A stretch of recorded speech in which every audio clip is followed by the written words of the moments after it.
UFOs over Miami. In fact, all over Florida. Reports have been pouring in over the past week of eyewitnesses like her. She saw them, seeing UFOs breaking apart midair, reassembling large triangular-shaped craft the size of football fields, appearing, hovering in the night sky. Here's just one example. Take a look.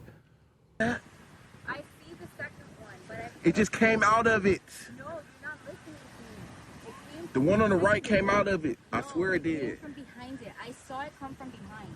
Nah, man, that came out of it. Yes, and look, they're both moving. Yeah, and this is just one example. People sending in all sorts of different reports on social media about sightings over Miami, all across Florida. But we also have a bit of a shocking bit of news we're going to get to here in a moment with our next guest, Ron James from MUFON, Mutual UFO Network, with some big news we're going to get to in a second. Ron, welcome to the show. Great to see you. Welcome back. Thanks for having me on again. My pleasure. Great to have you here. And so a couple of things I want to unpack. I know you have some big news I want to get to here in a moment, but first I want to talk about this Miami UFO flap and then also talk about that Bayside Mall incident here. But what is going on in Florida right now? You guys at the Mutual UFO Network get all sorts of sighting reports from eyewitnesses. You have to go out with an investigation team and verify and do all of that. So can you walk us through, like, what are we seeing in Florida right now? Well, there seems to be a certain flap around Miami with the sighting like you guys showed me that was on Twitter. We did a preliminary analysis of that, and we think that it's just aviation. There seems to be some police activity on the ground, and we're going to do a deeper dive into the video with our team of video and analysts. But right now, we don't think it's anomalous. Okay, but good. There have been a lot of reports. And so it's, one of the things that gives MUFON its credibility is that we're not attached to outcomes. And 96% of the cases that we get, we end up finding an explanation for them.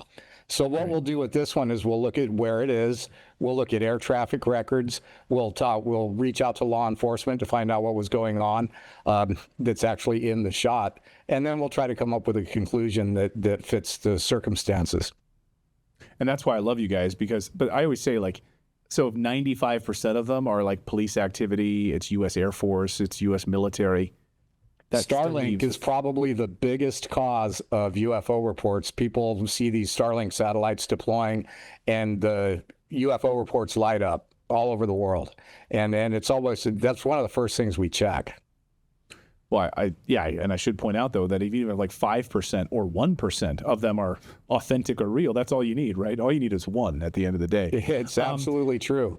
And we definitely have some that we can't explain. We were talking about triangles in this video that you guys sent me. We've gotten 4,500 reports of triangles just in the last couple of years.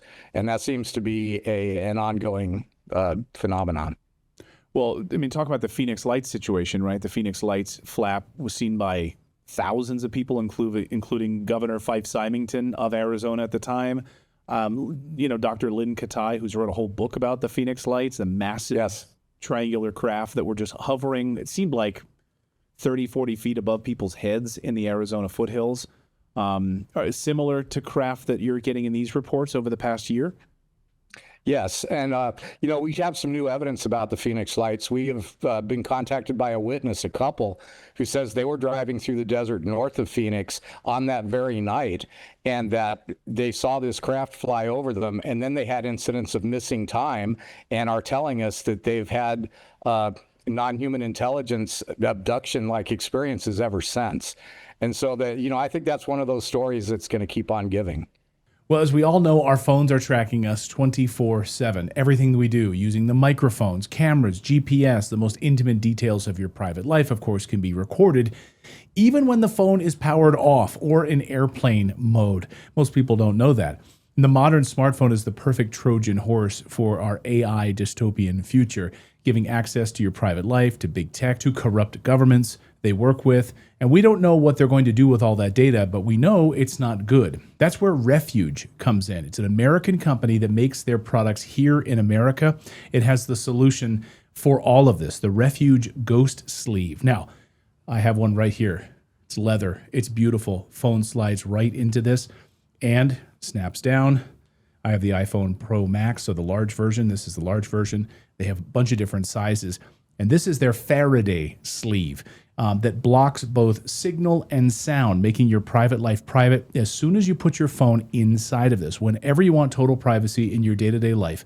It's also made with this beautiful American buffalo leather.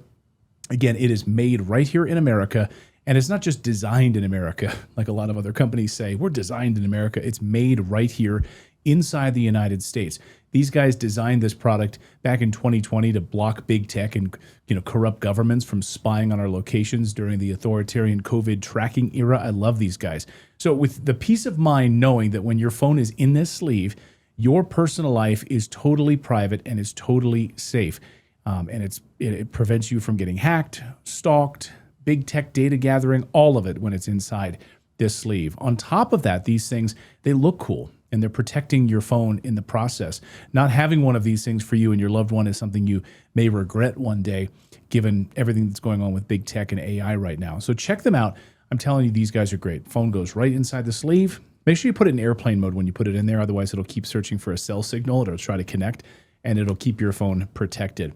Anyway, go right now to refugeprivacy.com. Use the code redacted for 10% off everything in the entire store. Once again, that's refugeprivacy.com. Use the code redacted for 10% off everything in the store. Well, another story that's going to keep on giving is what happened at Bayside, the Bayside Mall in Miami. Because if we're talking about all these sightings over Miami, if it's police activity, and I know you guys are going to investigate that, please keep us updated. But what happened on this crazy story, let me just recount people's minds here, as DC Drano put it. So we're not going to be told about the truth about why Miami had possibly the biggest police response I've ever seen in my life. They're saying it was for teenagers fighting with sticks. What really happened? But other eyewitnesses say they saw 3 beings that were over 10 feet tall with tails. They also said they were reptilian looking. I mean, this is like David Icke territory with like reptilians here. But we still haven't gotten any answers about this from my knowledge here. What I don't know. Do you have any updates on Bayside, by the way, if we're talking about Miami? Well, the police presence is unprecedented, and the video obviously inconclusive, but something went down there that was huge. And, we had another incident in Las Vegas where supposedly an alien being was captured after UFOs were sighted. So, we're keeping an eye on this one. We don't have an actual definitive conclusion. We're not debunking it. Some people have. We still have an open mind about it. But now, meanwhile, you have some breaking news, Ron, that you wanted to bring to us today about potential alien materials in possession of investigators. This is a follow-up to that DARPA story that we were covering here a few weeks ago. But now these alien materials have been handed over to congressional offices and in members of Congress's office here. Can you walk us through what you guys have obtained? Sure. So, I was contacted while I was working on the next Accidental Truth movie by a UFO experiencer that has been, he's been involved in this for a very long time, lifelong experiencer, and he told me about some metal that he had. And as I started diving into the story, I realized that since the 1990s, different government agencies have been studying this metal, and some of the biggest names in the field right now, and I'll name names if you want me to, have been in possession of this metal and studied it. It's very, very anomalous. It does very strange things. And this guy was actually contacted by Lou Elizondo and Tom DeLonge and To the Stars Academy. They went to see him and took samples, turned them over supposedly to NASA, to the Army Material Research Lab, told him that the material had evidence of cloaking, reassembling, some of the things that you mentioned in the DARPA story that you did, which was why I brought it to you. And so we turned over samples of this to Kirsten Gillibrand's office. I gave them to them personally, and I know that they were turned over to Arrow, but we're not getting any response from them beyond the first time they sent us a question. So it's just a situation where materials are out there. And what we're finding is that people that are UFO experiencers are starting to come up with materials that are being gifted to them by non-human intelligence. They're left in their rooms, and they get these messages, or in this case, it actually fell off a craft. And so not only are experiencers telling these stories now, they're coming with physical samples. And these physical samples are defying testing and ending up in classified environments. So cloaking, I mean, can you just real quick here as I get you out of here, Ron, like they've tested where it's like disappearing in front of them? The witness told me, and again, we can only go by what we're told, and so I'm not stating any of this as fact. The witness told me that when he first recovered the material, he literally saw it cloak, it like disappear. And then when he turned it over to Lou Elizondo and Tom DeLonge, he said that Tom DeLonge called him and said that they had witnessed this material cloaking as well. Now, whether or not that's true, Lou Elizondo has backed up a lot of the story that this guy has told us. He was unable to corroborate the cloaking story with Tom DeLonge because supposedly that happened separately. But there's a lot of weird stuff happening around this material. And so, yeah, no, when I heard the DARPA story, we have samples of this stuff, and it could be the same material that they're talking about. Yeah, people in our chat are saying, yeah, we've had these metals and we've had this technology for so long now. Well, it would seem that way. The difference is that now we have samples. We have physical samples. If there's a lab out there that wants to test this material, I have some to share with them. And our project that's coming up, we show the entire history of this. And we also have some things from Russia that appear to back up the story about Lockheed Martin and aerogel and possibly the Tic Tacs being Lockheed Martin technology. There seems to be some evidence for this. Well, sign me up. I would gladly be a part of your lab study of this, and we'll reveal the results here on Redacted. So, hey, I'd be 100%. more than happy to send you guys a sample. We have plenty of it. I turned over samples to Kirsten Gillibrand, and I kept some just so that we can share them with valid labs that want to take a shot at trying to figure out what it is. Absolutely. I would love that. Ron, great to see you. Thank you so much for this. Thank you so much for this update, and we really appreciate it. So we'll keep our eye on what's going on in Miami, but more importantly, I want to see what happens with these materials as well. Ron, thank you for your great work as always. Thanks for having me on. We'll keep you posted. All right, perfect. Thanks, Ron.